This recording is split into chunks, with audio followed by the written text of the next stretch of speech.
Start किया जाए। तो कल हम लोग क्या पढ़े थे? उत्सर्जन के बारे में। उत्सर्जन किसको कहते हैं बताओ? उत्सर्जन मतलब क्या? हमारे शरीर में खाने के बाद बहुत सारा ऐसा पदार्थ होता है जो कि अब उसका यूज हमारे शरीर में नहीं होता है। अब वैसे पदार्थ जो हमारे शरीर में यूज ही नहीं हो तो वो हमारे शरीर को कहीं न कहीं खराब करेगा, है ना। तो वैसा पदार्थ जो हमारे शरीर में अब यूज नहीं हो, प्रयोग नहीं आए, तो वैसे पदार्थ को क्या बोलेंगे? उत्सर्जी पदार्थ। क्या बोलेंगे उसको? उत्सर्जी पदार्थ। अगर यदि वही पदार्थ को जो अंग बाहर निकाल दे उसको क्या बोलेंगे? उत्सर्जी अंग। इतना तो समझ में आ गया था। उत्सर्जी अंग मुख्य रूप से हम बताते कितना था? 5। कितना था? 5 तो 5 में पहले वाला क्या था? फेफड़ा था, है ना। फेफड़ा के बारे में हल्का फुल्का खाली बताए थे, आज भी सीख लेते थोड़ा थोड़ा। ये क्या करता है? कार्बन डाइऑक्साइड को बाहर करता है नाक के माध्यम से, है ना। जब नाक के माध्यम से कार्बन डाइऑक्साइड बाहर निकलता है तो उसके साथ साथ में वाष्प भी बाहर निकलता है। क्या निकलता है? वाष्प। और उसके बाद बलगम भी यहीं से निकलता है, ठीक है ना। बलगम समझ रहे हो तुम लोग, है ना। बलगम यानी कि खेखारा वगैरह जो होता है ना, उसको क्या बोलते हैं? बलगम बोलते हैं। तो यहाँ से वही कौन निकलता है? फेफड़ा से ही निकलता है, नाक से नहीं निकलता है। कहाँ से निकलता है? फेफड़ा से निकलता है। कोई दिक्कत? अब थोड़ा सा देख लो आंत का। किसका बात करेंगे? आंत का, ठीक है ना। तो आंत में क्या हो जाता है? आंत में क्या होता है? भोजन जो पच जाता है ना। तो हम छोटी आंत का बात नहीं कर रहे हैं, किसका बात कर रहे हैं? बड़ी आंत का। बड़ी आंत में क्या होता है ना? भोजन पच करके जाकर के कहाँ जमा रहता है? रेक्टम में। कहाँ रहता है? रेक्टम में। तो वो पचा भोजन कहाँ रहता है? रेक्टम में जाकर के रहता है, यानी बड़ी आंत में जाकर के जमा रहता है, ठीक है। और वो किस रूप में जमा रहता है? तो काइल के रूप में। किसके रूप में? काइल के रूप में। और मतलब उत्सर्जी पदार्थ मेरा क्या हो गया? वो पचा भोजन। और टेक्निकल नाम में क्या बोलेंगे उसको? काइल। क्या बोलेंगे? काइल। इतना बात समझ आएगा तुम लोगों को। पहला क्या था? फेफड़ा। दूसरा क्या हो गया? बड़ी आंत। अब तीसरा क्या है? यकृत। यकृत ये जो हमारे शरीर में जो खाते हैं, खाने पीने के बाद एक विषैला पदार्थ जिसका नाम है अमोनिया। जिसका नाम क्या है? अमोनिया। अमोनिया को क्या करता है ये, है ना। अमोनिया को ये यूरिया में बदल देता है। कौन बदलता है? यकृत। यकृत क्या करता है? अमोनिया को यूरिया में बदल देता है। कोई दिक्कत इसमें? अमोनिया को यूरिया में बदलने का काम कौन करेगा? यकृत। अमोनिया जो है ना बहुत ही खराब पदार्थ होता है। क्या होता है? बहुत खराब पदार्थ होता है। खराब मतलब समझो ना, हानिकारक पदार्थ। अगर ज्यादा समय तक ये रह जाए तो क्या हो जाएगा? हमारे शरीर को नुकसान ही करेगा, फायदा नहीं करेगा, ठीक है। और हालांकि यूरिया भी खतरनाक पदार्थ है लेकिन इससे कम है ना, इससे कम है। इसीलिए यकृत क्या करता है? अमोनिया को किसमें बदल देता है? यूरिया में बदल देता है। इतना बात समझ में आ गया। अमोनिया को यूरिया में बदलने का काम कौन करेगा? यकृत। कौन करेगा? यकृत। अब त्वचा से क्या? त्वचा के बारे में कल ही बताए थे। त्वचा क्या करता है? पसीना, सीबम और नमक। हाँ, पसीना, सीबम और नमक। पसीना मतलब तो समझ रहे हो, पसीना बाहर निकलता है। उसके साथ साथ में सीबम जो चिपचिपा, सुबह सुबह जगते हो तो इस तरह चिपचिपा होता है ना, नाक पर इस तरह से करोगे चिपचिप टाइप का निकलेगा। और ये क्या है? नमक जो देख रहे हो कपड़े पर आता है, उसको क्या बोलेंगे? नमक बोलेंगे, ठीक है ना। तो ये कहाँ से निकलता है? कहाँ से निकलता है? अब थोड़ा सा देखो वृक्क। ये मुख्य उत्सर्जी अंग है। कैसा अंग है? मुख्य उत्सर्जी अंग किसको बोलेंगे हम? वृक्क का 3 नाम है। क्या नाम? कितने नाम है? 3 नाम है ना। वृक्क का 3 नाम है। पहला तो हम बोल सकते हैं इसको वृक्क, हिंदी वर्ड है। कैसा वर्ड है? हिंदी वर्ड है। क्या बोलेंगे इसको? वृक्क। अब दूसरे में क्या बोलेंगे इसको? किडनी बोलेंगे। ये अंग्रेजी वर्ड है। क्या ये? अंग्रेजी वर्ड। पहला हो गया ब्रेक, दूसरा हो गया किडनी। और एक और है जिसको हम बोलते हैं गुर्दा। क्या बोलते हैं? गुर्दा। गुर्दा ये उर्दू वर्ड है। कैसा वर्ड है? उर्दू वर्ड, ठीक है। तो किडनी, ब्रेक या गुर्दा ये कुछ भी आए, ठीक है ना, ये सब क्या है? किडनी का ही नाम है। कल पूछे तो तुम लोगों से कि किडनी का आकार कैसा होता है? सेम के तरह। किसके तरह होता है? सेम के बीज की तरह। सेम के बीज की तरह, है ना। अरे सेम खाते हो ना, उसी के बीज के तरह होता है। और उसका रंग कैसा होता है? तो जैसा सेम का कलर है ना, लाल टाइप का, जब पक जाएगा वो तो लाल टाइप का होता है। तो इसका रंग पूछेगा तो बोलेंगे गहरा लाल। क्या बोलेंगे? हल्का गहरा लाल। क्या बोलेंगे? हल्का गहरा लाल। क्या बोलेगा? हल्का गहरा लाल। इसका किडनी का कलर समझ में आ गया तुम लोगों को? कलर तक समझ में आ गया। अब देखो किडनी के ऊपर देखो, इस पर थोड़ा थोड़ा कुछ ऊपर में दिए हैं। ये भी एक ग्रंथि है। क्या है ये? ग्रंथि है। क्या ये रे? ग्रंथि। ये इसका नाम है अधिवृक्क। क्या नाम है? अधिवृक्क या एड्रीनल ग्रंथि। है ना। इसका काम अभी नहीं पढ़ना है, बताएंगे जब पढ़ाएंगे आगे वाला चैप्टर में, ठीक है ना। तो इसका काम क्या है, जब हम लोग ज्यादा क्या बोलते हो निराश वगैरह कुछ होता है ना, गुस्सा उसा चलता है ना, उसी को ये नियंत्रित करता है, एड्रिनल ग्रंथि में जब पढ़ाएंगे तब बताएंगे इसको, ठीक है। तो इसके ऊपर में क्या रहता है, अधिवृक्क, क्या रहेगा, और इसको वृक्क बोलेंगे, तो इसके ऊपर में क्या बोलेंगे, अधिवृक्क। अंग्रेजी नाम उसका क्या है, एड्रिनल। क्या बोलेंगे अंग्रेजी में उसको, एड्रिनल बोलेंगे, अंग्रेजी में उसको एड्रिनल बोलते हैं। कोई दिक्कत इसमें नहीं ना। अब देखो, अब पहले ही बताते कि किडनी का बाहरी भाग, किडनी का बाहरी भाग है ना, को क्या बोलते हैं, कार्टेक्स बोलते हैं। क्या बोलते हैं, कार्टेक्स। और अंदर वाला भाग को क्या बोलेंगे, मेडुला। अंदर वाला भाग को क्या बोलेंगे, मेडुला, और बाहर वाला भाग को कार्टेक्स, ठीक है। कोई दिक्कत, तो इतना बात समझ आ रहा तुम लोगों को। बाकी बात देखो, किडनी में ये किडनी का आकार होता है, ये किडनी का आकार होता है। पहले बताए थे कि ये थोड़ा सा क्या होता है, ऊपर होता है ना। दाहिना किडनी या बायां किडनी, कौन सा किडनी ऊपर होता है, दाहिना ऊपर होता है, गलत जवाब, ठीक है ना। बायां क्या होता है, थोड़ा सा ऊपर होता है। क्यों होता है ऊपर, क्योंकि इसके ऊपर यानी कि दाहिने किडनी के ऊपर लीवर का दबाव होता है। किसका दबाव होता है, लीवर। लीवर यानी कि यकृत, लीवर यानी कि यकृत। इस साइड में यकृत रहता है, ये यकृत क्या करता है, उसको दाब करके थोड़ा नीचा कर देता है। क्या करता है, दाब करके नीचा कर देता है। कोई दिक्कत इसमें है ना। अब देखो, इसके प्रवेश द्वार, यहाँ मतलब खून इधर से जो जाएगा है ना, यहाँ से जो खून जाएगा इसको क्या बोलेंगे, रीनल हाइलम का बोलेंगे। क्या बोलेंगे, रीनल हाइलम। खाली हाइलम बोलो भी तो भी चल जाएगा, लेकिन इसको रीनल हाइलम बोलोगे तो अच्छा लगेगा। क्या लगेगा, अच्छा लगेगा। इसका नाम क्या है, रीनल हाइलम। याद रहेगा सबको, इतना में किसी को कोई समस्या नहीं ना। अब देखो, यहाँ से दो पाइप निकला हुआ है। होता क्या है, जब खून यहाँ खून के साथ साथ में पानी भी जाता है, क्या जाता है, खून के साथ साथ में पानी। तो पानी क्या किडनी में जैसे जाता है, कहा जाता है किडनी में। किडनी में जाने के साथ वहाँ पर क्या होता है कि साफ होता है। ध्यान रखना, यहाँ पर जो बता रहे हैं हम, खून को साफ किया जा रहा है। ऐसा नहीं कि खून शुद्ध और अशुद्ध है। खून शुद्ध और अशुद्ध दो ही तरीके में होता है।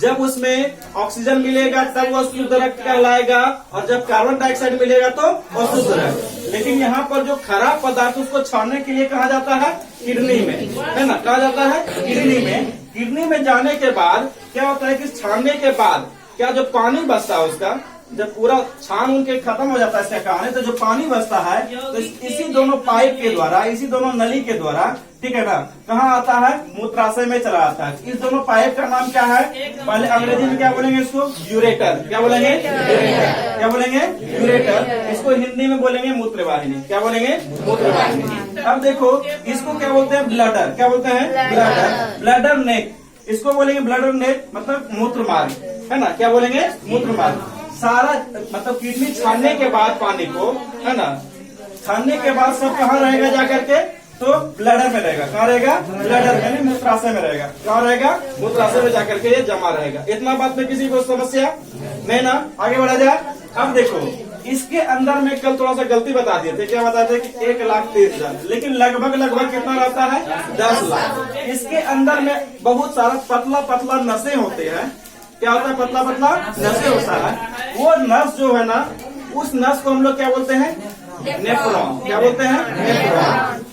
और उसकी जो संख्या होता है कितना होता है, 10 लाख, है ना।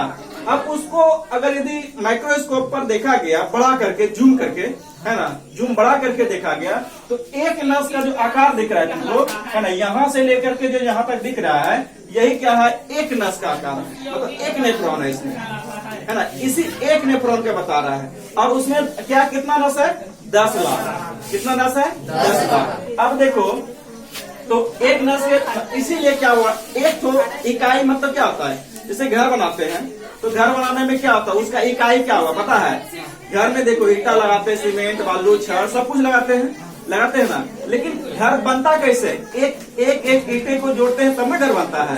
तो इसीलिए उस इकाई क्या हो जाएगा, उसका एक ईट हो जाएगा। क्या हो जाएगा, ईट हो जाएगा।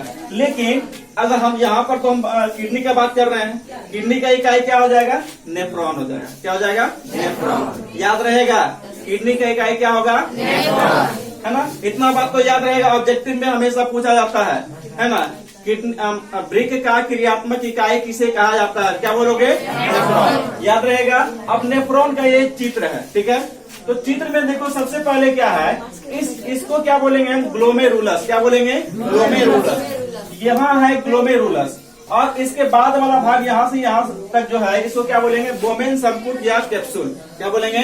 वोमेन संपुट या कैप्सूल। याद रहेगा इसको, ठीक है ना। बाकी बाद जो इधर वाला भाग है ना, इस वाला भाग को क्या बोलेंगे हम? नेफ्रॉन। यहाँ से लेकर के पूरे को नेफ्रॉन ही बोलेंगे। पूरे को क्या बोलेंगे? नेफ्रॉन ही बोलेंगे, ठीक है ना। लेकिन इसको क्या बोले? नेफ्रॉन का आगे वाला भाग जो गुच्छे का तरफ दिख रहा है अंदर में, है ना, ये जो पूरा पूरा टाइप का है, इसको क्या बोलेंगे हम? ग्लोमेरुलस। क्या बोलेंगे? ग्लोमेरुलस। कोई दिक्कत इसमें है ना। अब थोड़ा सा इसके बारे में काम थोड़ा सा सीख लेते हैं, है ना, क्या क्या होता है। सबसे पहले जो ग्लोमेरुलस में आता है, खून यहीं पर आता है। खून कहाँ आएगा? सबसे पहले ग्लोमेरुलस में ही खून आता है ना। खून क्या करता है? इसमें जो कुछ कण है, देखो, ग्लोमेरुलस अल्ट्रा फिल्ट्रेशन करता है, निस्पंदन का। उस फिल्ट्रेशन मतलब क्या होता है? फिल्टर आरओ वाटर पियो है ना, वो क्या करता है? पानी को साफ करता है। क्या करता है? पानी को साफ करता है। तो पानी को जो साफ करता है, तो यहाँ पर भी समझ लो खून को साफ करने का काम करता है। कौन? ग्लोमेरुलस, है ना। लेकिन ये थोड़ा सा गलती कर देता है। क्या गलती करता है पता है?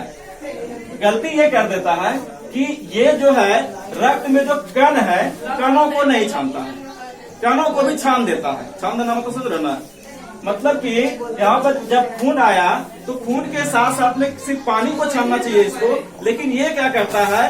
कण को भी बाहर भेज देता है, मतलब अंदर भेज देता है। यहाँ से खून आया, इसको छानना चाहिए, क्या? पानी को अलग करना चाहिए, लेकिन ये पानी के साथ साथ में कुछ जो बहुत महत्वपूर्ण पदार्थ कण होता है, उस कणों को भी अंदर भेज देता है, ठीक है। अब ये जब जरा देखो, क्या नाम है इसका? वोमेन संपुट। थोड़ा सा बुरा नहीं मानना, ठीक है। वोमेन मतलब क्या होता है? औरत। वोमेन अगर बोलेंगे औरत होता है ना। समझने के लिए खाली बोल रहा है, ऐसा कोई दिल पर नहीं लेना, ठीक है। तो औरत देखो थोड़ा कंजूस टाइप का होता है कि नहीं, है ना। कोई भी चीज में मोल भाव ज्यादा होता है उसमें, होता है कि नहीं होता है? समझने के लिए थोड़ा सा देर के लिए समझने के लिए, ठीक है। तो ये क्या करता है? ये मोल भाव करता है। क्या करता है? मोल भाव करता है। और ये जब यहाँ से खून को छान करके यहाँ आता है ना, तो तक ना सबको तो हम नहीं लेंगे, अंदर नहीं जाने देंगे, थोड़ा थोड़ा चुन चुन के जाने देंगे हम, ठीक है। तो ये क्या करता है? वोमेन संपुट, है ना, सबको नहीं जाने देता है। जितना भी आवश्यक पदार्थ है ना, खून को चाहिए जितना आवश्यक पदार्थ, उसको बोलता है तुम ले जाओ, रख लेता अपने पास, ठीक है। बाकी बात जो खराब खराब चीज है ना, जब सब्जी उब्जी खरीदेगी, देखा होगा कि सड़ा हुआ चीज को अलग करने का बड़ा फुर्सत रहता है उसको, ठीक है। फुर्सत से करे, तो बस वही फुर्सत यहाँ पर है इसको, मतलब कि जितना भी सड़ा तड़ा चीज है, गला पचा चीज है, उसको अंदर कर दिया, मतलब आगे भेज दिया, है ना। और किसको? जो आवश्यक पदार्थ है उसको क्या कर दिया? फिर से खून में भेज दिया। कौन? वोमेन संपुट। ये सिर्फ समझाने के लिए था, ठीक है। किसके लिए था? समझाने के लिए था। बात समझ में आ रहा है ना। तो देखो, अल्ट्रा फिल्ट्रेशन मतलब क्या हो गया? ये क्या करता है? खून के साथ साथ में कण भी नीचे लेके जाता है। कौन? ग्लोमेरुलस। ग्लोमेरुलस क्या करता है? खून के साथ साथ में कण को भी अंदर भेज देता है। कहाँ भेज देता है? तो वोमेन संपुट या वोमेन कैप्सूल में। कोई दिक्कत? वोमेन कैप्सूल क्या करता है कि फिर से उस कण को क्या करता है? फिर से कण को क्या करता है? बोलो रे।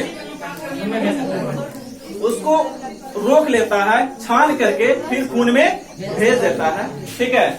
और जितना भी मतलब पानी बचा, मूत्र बचा, उसको क्या करता है? मूत्र वाहिनी में भेज देता है। ये एक तो का काम है। इतना हमारे जो शरीर में जो किडनी है, कितना बोले? लगभग 10 लाख। जो थोड़ा मोटा होगा उसमें ज्यादा, जो थोड़ा पतला होगा उसमें कम होगा, है ना। तो उससे क्या होता है कि देखो, अगर एक सवाल हम पूछ रहे तुम लोगों से कि अगर यदि किडनी का एक भाग, मतलब एक किडनी खत्म हो जाए, मतलब डेड कर जाए, मतलब समझ लो एक किडनी खराब हो जाए, तो क्या आदमी जिंदा रहेगा या मरेगा? जिंदा रहेगा। क्यों नहीं मरेगा? देखो, दरअसल में होता क्या है ना, एक किडनी उसका काम करते रहता है। क्या होता है? एक किडनी काम करते रहता है। देखो सुनो यार ध्यान से, एक किडनी काम करते रहता है। क्यों? देखो अभी हम लोगों का शरीर खराब हो जाता है ना, मतलब कि किडनी अगर खराब हो जाएगा, किडनी खराब होने के साथ में 50% तक अगर किडनी खराब हो गया है तो हमको पता भी नहीं चलता है कि मेरा 50% किडनी क्या हो गया है, खराब हो गया है। और वो क्या करता है, वो थोड़ा सा ज्यादा काम करता है। ये जितना भी नेफ्रॉन है ना, ये नेफ्रॉन खूब ज्यादा मेहनत करता है पानी को छानने में। जब बचता है, मतलब कि बहुत कम बचता है मात्रा में, ठीक है ना, लगभग सब खत्म हो जाता है किडनी, तब पता चलता है आंख में सूजन, मतलब मुंह में सूजन आने लगेगा, ठीक है, चक्कर आने लगेगा, क्योंकि वो खून को साफ नहीं कर पाता है। तो इसको देखिए, शुद्ध रक्त को वापस भेजने का काम ये कर दिया। फिर से कौन करेगा, वो यहाँ से ग्लोमेरुलस। अब देखो वोवेन संपुट क्या है, आवश्यक पदार्थ का पुनः अवशोषण करता है। यहाँ होता है आवश्यक पदार्थ का पुनः अवशोषण, बता दिए है ना। अब देखो यूरिया को अलग कर देता है, ये मेन चीज है।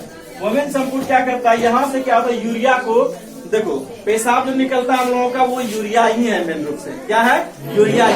जब बाहर निकलता है तो बाहर में हवा के साथ अभिक्रिया करके क्या बन जाता है, वो अमोनिया फिर से बन जाता है। क्या बन जाता है, अमोनिया फिर से बन जाता है। कोई दिक्कत इसमें समझ में आ रहा है, ठीक है। तो इस क्रिया को अपोहन क्रिया कहा जाता है। हिंदी में अपोहन क्रिया क्या जाता है, ये याद नहीं रहेगा, ठीक है। डायलिसिस सबको याद रहेगा, याद रहेगा। डायलिसिस क्या होगा, सबको याद रहेगा। इस पूरा जो साफ करने का, खून को जो साफ करने का क्रिया है, उसको क्या बोलते हैं, डायलिसिस। क्या बोलेंगे, याद रहेगा, है ना। डायलिसिस क्रिया यानी अपोहन क्रिया के बाद, अपोहन क्रिया के बाद क्या बनता है, नेफ्रॉन के जरिए पेशाब का यानी यूरिन का निर्माण हो जाता है। इतना में किसी को कोई समस्या नहीं ना, क्या समस्या बोलो। अमोनिया का निर्माण जब लोग खाते हैं ना, बहुत कुछ है ना, खाने के बाद बहुत शरीर में बहुत कुछ खाते हैं, और उसके साथ साथ में जो हमारे शरीर में जो पचता है, पचने के साथ साथ केमिकल रिएक्शन होता है अंदर में, है ना, उसी के फलस्वरूप वो निर्माण होता है, ठीक है। उसी को एक अमोनिया, जब अमोनिया निर्माण हो जाता है तो यकृत अमोनिया को यूरिया में बदल देता है। और कोई दिक्कत नहीं ना। फिर जो होता है 4.8 होता है, कितना होता है, 4.8, ठीक है। और अगर यदि ये 4.8 है, इसका मतलब ये क्या हो जाएगा, अम्लीय। क्या हो जाएगा, अम्लीय हो जाएगा।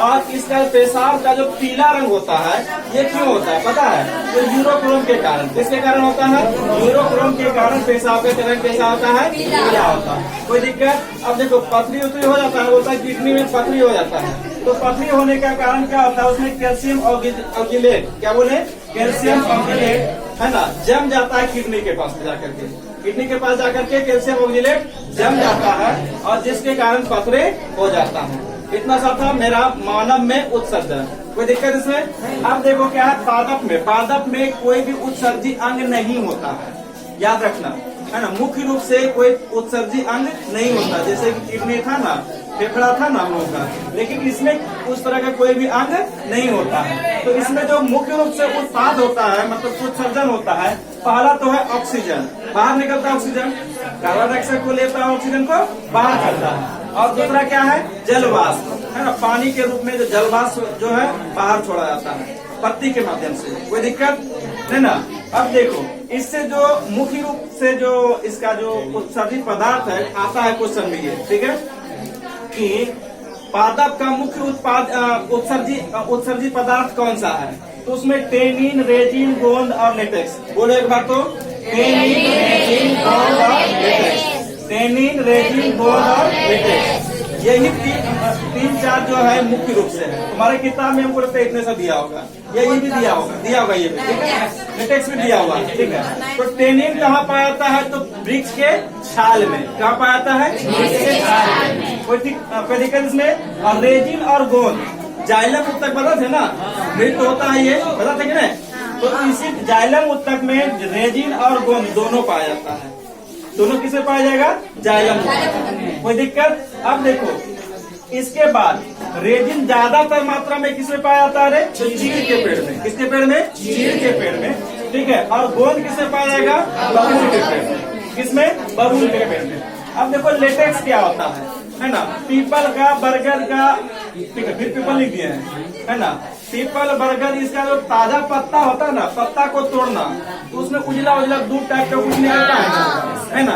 तो उसी को क्या बोलेंगे, उजला होता है, दूधिया कलर का होता है, दूध के कलर का होता है ना, और गाढ़ा टाइप का होता है। उसी को क्या बोलेंगे हम? लेटेक्स बोलेंगे। क्या बोलेंगे उसको? लेटेक्स बोलेंगे। इतना में किसी को समस्या नहीं ना?